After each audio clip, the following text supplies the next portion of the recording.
Breaking news आहे। Update कंदासीं नाज़रीन खे। राणीपुर में पीरन जी हवेली ते मज़दूरी दौरान मुबैना तशद्दुद जो निशानो बणियल एक ॿी नींगरी साम्हूं अची वई आहे। असद शाह ऐं संदसि घरवारी हिना शाह कमकार बि वठंदा हुआ पर तशद्दुद जो निशानो बि बणाईंदा हुआ। नींगरी उजाला फलो जो ई चवण आहे।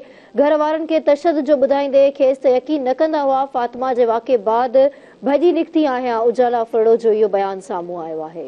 राणीपुर में ख़बर आवाज़ शेयर कई पिया। राणीपुर में पीरन की हवेली ते मज़दूरी दौरान मुबैना तशद्दुद जो निशानो बणियल एक ॿी नींगरी साम्हूं अची वई आहे। असद शाह ऐं संदसि घरवारी हिना शाह कमकार पे वठंदा हुआ पर तशद्दुद जो निशानो पे बणाईंदा हुआ। नींगरी छोड़ो चवण आहे।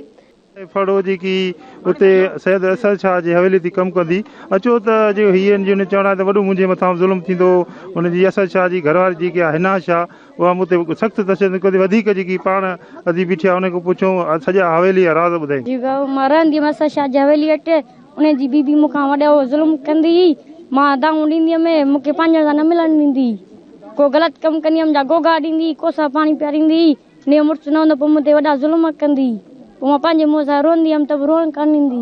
न तव्हां खां ॿियो जबरी कमु कहिड़ो वठंदा छा छा? ये ज़ोर वठंदा ॿ कलाक हिन जो असद शाह पीर ऐं हिना बीबी। असद शाह पाण तव्हां खां ज़ोर ॾियारींदो? हा ज़ोर ॾियाराईंदो पाण। ॿ कलाक उहो वरी टे कलाक हुन हिना बीबी ॾियाराईंदी। अच्छा कमु करे वरी ज़ोर ॾींदी हुअमि वरी ज़ोर ॾेई वरी कमु कंदी हुअमि। इहो कमु वठंदा। तव्हांजे पीउ मां सां मिलण न ॾींदा? न मुंहिंजो पीउ न ॾींदो। मुंहिंजी माउ ईंदी कैमरा में ॾिसी पोइ चवंदी गारियूं गंदो अचेसि पोइ मां हुनखे मोटाए छॾींदी हुअमि। हुनखे तव्हां चवणा धिका ॾेई मोटाए छॾींदा? हा धिका ॾेई मोटाए छॾींदी हुअमि पंहिंजी माउ खे। ही तव्हां कीअं हिते जेको आहे हुन वटि हिते कीअं अचे पहुतो? पोइ मूंखे राति ते धमकी ॾिनई मारियो कुटियो ज़ोर सां लतूं बतूं हईं।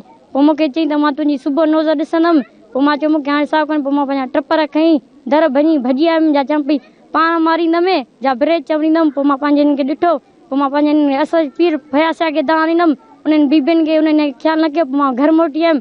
घर में इतबार न कयो। मुर्शिदा कीअं इहे जेके तशद्दुद कंदी तव्हां हिना शाह जेकी असद शाह जी घरवारी इहे घर वारनि सां ॻाल्हियूं इतबार न कंदा? न कंदा। चवंदा असांजी हिन हितां कोड़ था हणूं। ॿार डॉक्टर ॾे वठी ईंदा या उते अंदरि इलाज कंदा? हिकु चकर इहो फतेह डॉक्टर ॾे मां पाण वई हुअमि जॾहिं निकिती हुअमि हिन हवेलीअ मां।